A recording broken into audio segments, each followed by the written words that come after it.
SLBC టన్నెల్లో జరిగిన ప్రమాదంలో చిక్కుకున్న వారి ఆచూకీ కోసం 25 రోజులుగా రెస్క్యూ ఆపరేషన్ కొనసాగుతూనే ఉంది. ఇప్పటికీ కేవలం ఒక్క మృతదేహం మాత్రమే లభ్యమైంది. మిగిలిన 7 కోసం నిరంతరంగా సహాయక చర్యలైతే కొనసాగుతున్నాయి. 12 ఏజెన్సీలకు చెందిన 650 మంది సభ్యులు షిఫ్టుల వారీగా సహాయక చర్యలు చేపడుతున్నారు.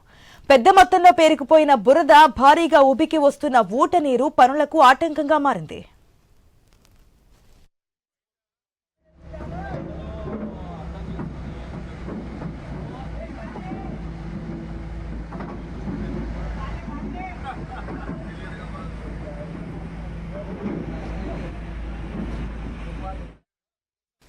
రోబోల వినియోగంతో సహాయక చర్యలు ముమ్మరమవుతాయని భావిస్తున్నా ఇంకా రోబోల పని ప్రారంభం కాలేదు. అటానమస్ హైడ్రాలిక్ పవర్ రోబోలు 3ను వినియోగించనున్నారు. ఒక్కో మిషన్ నిమిషానికి 1000 క్యూబిక్ మీటర్ల సామర్థ్యం గల బురద, మట్టిని తొలగిస్తోంది. మానవుల కంటే 15 రెట్లు అధికంగా ఈ రోబోల పనిచేస్తాయని నిర్వాహకులు చెబుతున్నారు. టన్నెల్ ప్రమాద 0 పాయింట్ వద్ద 50 మీటర్ల పరిధిలో ప్రమాదకరంగా ఉండడంతో అక్కడ ఈ రోబోలు వినియోగించాలని నిర్ణయించారు.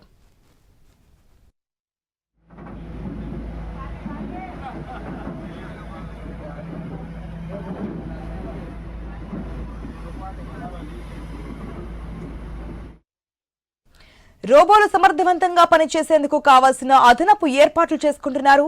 జీపీఆర్ క్వాడ్వర్ డాగ్స్ సూచించిన D1 నుంచి D2 అనుమానిత ప్రాంతాల్లో పెద్ద ఎత్తున తవ్వకాలు జరుపుతున్నారు. అయినా మృతదేహాల ఆచూకీ లభించడం లేదు. మరోవైపు డిజాస్టర్ మేనేజ్మెంట్ కార్యదర్శి అరవింద్ కుమార్, జిల్లా కలెక్టర్ భాగవత్ సంతోష్, ఎస్పీ వైభవ్ గైక్వాడ్ నిత్యం ఉదయం సాయంత్రం సహాయక బృందాల హెడ్స్ తో సమీక్షలు నిర్వహిస్తూ వారికి కావలసిన సూచనలు, సలహాలు, పరికరాలు సమకూర్చుతున్నారు.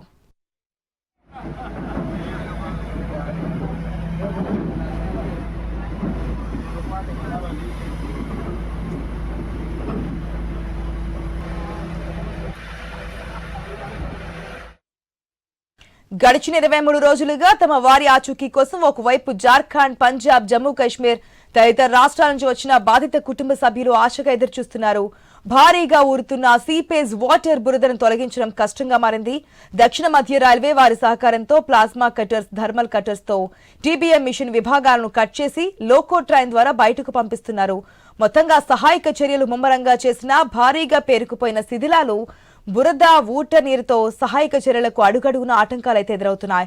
రెస్క్యూ ఆపరేషన్ సంబంధించి మరిన్ని అప్డేట్స్ మా ప్రతినిధి వెంకటేష్ ద్వారా తెలుసుకుందాం. వెంకటేష్, 25వ రోజుకు చేరుకుంది. రెస్క్యూ డే 1 నుంచి కూడా షిఫ్ట్ వారీగా చేస్తూనే ఉన్నారు. 12 బృందాలకు సంబంధించిన 650 మంది ఇప్పటికే స్టిల్ నౌ 24/7 అక్కడ వర్క్ అయితే జరుగుతూనే, రెస్క్యూ జరుగుతూనే ఉంది. కానీ ఫలితం ఏంటంటే ఒక్కరిని మాత్రమే, 8 మంది గాలంతలో ఒక్కరిని మాత్రమే కనుక్కున్నారు, ఒక్కరి మృతదేహాన్ని. మిగిలిన వారి ఆచూకీ కోసం ఇంకా సహాయక చర్యలు అయితే కొనసాగుతున్నాయి. రోబోలను కూడా ఇంకా అంటే వాటి పని ఇంకా స్టార్ట్ కాలేదు అని తెలుస్తోంది. డీటెయిల్స్ ఏంటి? ఆశ ఎస్ఎల్బీసీ టన్నెల్లో జరిగిన ప్రమాదంలో చిక్కుకున్న వారి ఆచూకీ కోసం అయితే 25 రోజులుగా రెస్క్యూ ఆపరేషన్ అయితే కొనసాగుతుంది. ఇప్పటికీ కేవలం అంటే 16వ రోజు గురుప్రీత్ సింగ్ అనే మృతదేహం మాత్రమే లభ్యమైంది. మిగిలిన 7 మృతదేహాల కోసం నిరంతరంగా సహాయక చర్యలు అయితే కొనసాగుతున్నాయి. ఇప్పటికే దేశవ్యాప్తంగా నిపుణులైన 12 ఏజెన్సీలకు చెందిన 650 మంది సభ్యులు షిఫ్టుల వారిగా 3 షిఫ్టుల వారిగా సహాయక చర్యలు అయితే చేపడుతున్నారు. పెద్ద మొత్తంలో కూరుకుపోయిన బురద, దానికి సంబంధించిన ఉబికి వస్తున్న ఊట నీరు పనులకు చాలా ఆటంగా కల్పిస్తుంది. ఇప్పటికే 3 రోబోలు, నాన్వీ రోబోటిక్స్ సంబంధించిన 3 రోబోలను కూడా సహాయక చర్యలు అయితే వినియోగిస్తున్నారు. నిన్న రాత్రి కూడా 2 రోబోలను కూడా సొరంగ మార్గంలోకి పంపించారు. దానికి సంబంధించిన రోబోల పని మాత్రము అటానమస్ హైడ్రాలిక్ పవర్ రోబోలకు సంబంధించిన 3టి వినియోగిస్తున్నారు. దీనికి సంబంధించి ఇప్పటికే 2 రోబోలను పంపించిన దానికి సిస్టమ్ ఏర్పాటు చేయడంలో కొంత ఆలస్యం జరుగుతుంది. ఉపికి వస్తున్న నీరు ఆ బురదను తీసే క్రమంలో రెస్క్యూ ఆపరేషన్ కూడా చాలా ఇబ్బంది కలుగుతుంది. ఈ నేపథ్యంలో ఖచ్చితంగా ఈ రోజు ఖచ్చితంగా ఆ 2 రోబోల పని ప్రారంభమయ్యే అవకాశం అయితే స్పష్టంగా కనిపిస్తుంది. దీనికి సంబంధించి ఇప్పటికే 15 టీంలతో 12 రెస్క్యూ టీంలు ఆపరేషన్ చేస్తున్నా కూడా దీనికి సంబంధించి ఇప్పటికే టన్నెల్లో 0 పాయింట్ నుంచి 50 మీటర్ల పరిధిలో ప్రమాదకరంగా ఉండటంతో అక్కడ రోబోలు వినియోగించాలని చూస్తున్నారు. రోబోలు కూడా సమర్థవంతంగా పనిచేసేందుకు కావాల్సిన అదనపు ఏర్పాట్లు కూడా చేస్తున్నారు. ఇప్పటికే జీపీఆర్ క్వాడ్వర్ డాగ్స్ సూచించిన D1 నుంచి D2 అనుమానిత ప్రాంతాల్లో పెద్ద ఎత్తున తవ్వకాలు అయితే జరుపుతున్నారు.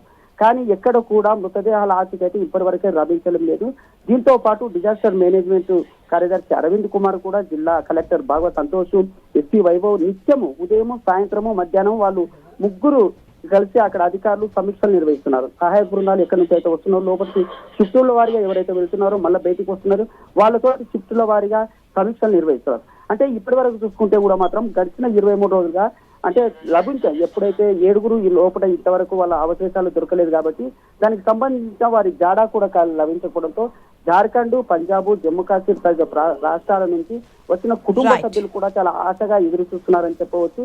దీనికి సంబంధించి బురదను ముఖ్యంగా ఎక్కడైతే ఊరుతున్న సీపేజ్ వాటర్ బురదను తొలగించడం అయితే ఆ రెస్క్యూ బృందానికి అయితే ఇబ్బందులు కలుగుతుందా. ఇప్పటికే కన్వేయర్ బెల్ట్ మీద టన్నుల కొద్దీ ఎప్పుడైతే రోబోలు, జేసీబీలు, ఇతర పరికరాలను ఉపయోగించి ఆ కటింగ్స్ కూడా ఎక్కడైతే టీబీఎం మిషన్ ఇరుక్కుపోయిందో దానికి సంబంధించిన ప్లాస్మా కట్టర్స్ తో ఆ కటింగ్ చేసిన పరికరాలు విడిభాగాలను కూడా కన్వేయర్ బెల్ట్ పైన అక్కడ లోకో ట్రైన్ల పైన కూడా బయటికి అయితే పంపిస్తున్నారు.